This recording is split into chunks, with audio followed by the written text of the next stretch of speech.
Shamarree dargaggeessa Saawudiin gudeedamuu jalaa miliquuf gamoorraaf darbattee birmannaa gaafataa jirtu kanaa maal beektu? Taatee dhala namaaf hin mallee fi yakka gara jabinaatu irratti raawwatame. Waziiraa Bayaan jedhamti.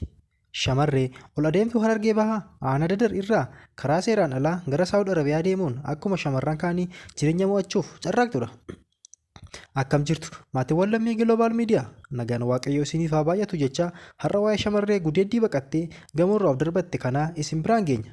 Tarii seenaan ishee sammuu isin jeequu waan maluuf obsaan caqasaa isiniin jecha odeeffannoowwan ho'aasaa argachuuf lammii Global Media subscribe godhaa isiniin jenna. Karaa miilaa du'aa fi jireenya gidduu gammoojjii fi galaana qaxxaamurtee erga achi geesse rakkoon biraa achitti ishee eegde. Manni jalqabaa hojjechuuf itti qacaramte isheef ta'uu dinnaan dallaalaan bakka biraan siif barbaada jedhee dargaggoo dirqamaan ishee gudeede tokko harka galche. Waan ishee mudateef fi haala amma keessa jirtu obboleettiin ishee akkuma Saawud Arabiyaa jirtu faayoo ba'an BBCtti himteerti. Faayoon waggaa 3 dura karuma seeraan alaatiin Saawudii galte.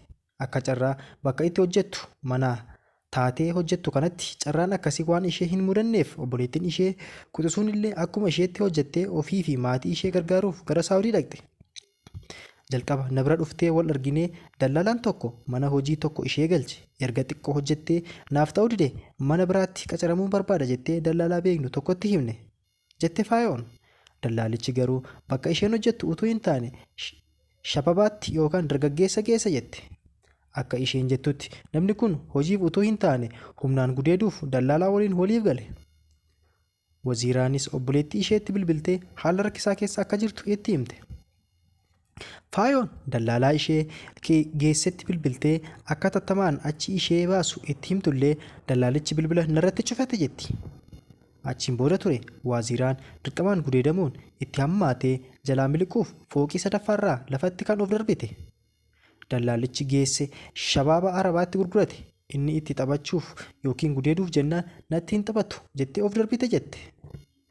Faayoon karuma seeraan alaa waan deemteef akkasumallee eeyyama mana keessaa hojjetturraa waan hin arganneef hospitaalichittis dhaqxee akka ishee ilaaluu hin dandeenye himte.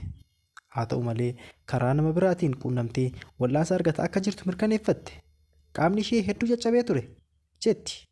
Ergasii bilbila yeroo isheen hospitaala jirtu bilbilameef irra deddeebitee bilbiltullee deebitee obboleettii ishee argachuu hin dandeenye. Dallaalichis bilbila cufatee argachuu akka hin dandeenye himte. Ergasii gara baatii 2 deemaa kan jettu Faayoon obboleettiin ishee maal keessa akka jirtu akka quba hin qabne himti. Amma waan isheen keessa jirtu waan beeku tokko hin qabu. Lubbuun haa jiraattu haa dhiistu hin beeku. Bilbila waan hin qabneef homaa argachuu hin dandeenye. Maatiin biyyarra bilbilanii waa'ee ishee gaafatu. Waan isheen keessa jirtu nutti himi jedhanii halkanii guyyaa ba'u. Anillee waan hin ta'u dhabee maraataan jira jetti Faayoon.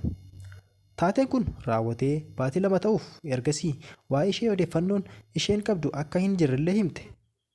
Waziiraan umuriin ishee 18 akka hin guunnellee himti obboleettiin ishee kun.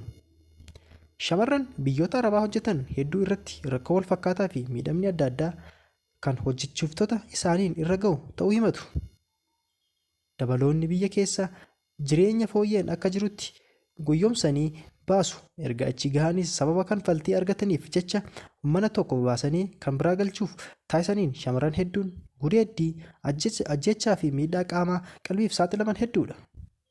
Kanarraaf qindeeffanne asumarratti goolabaa qophii biraan haga wal agaruutti nagaa waaqaan tura.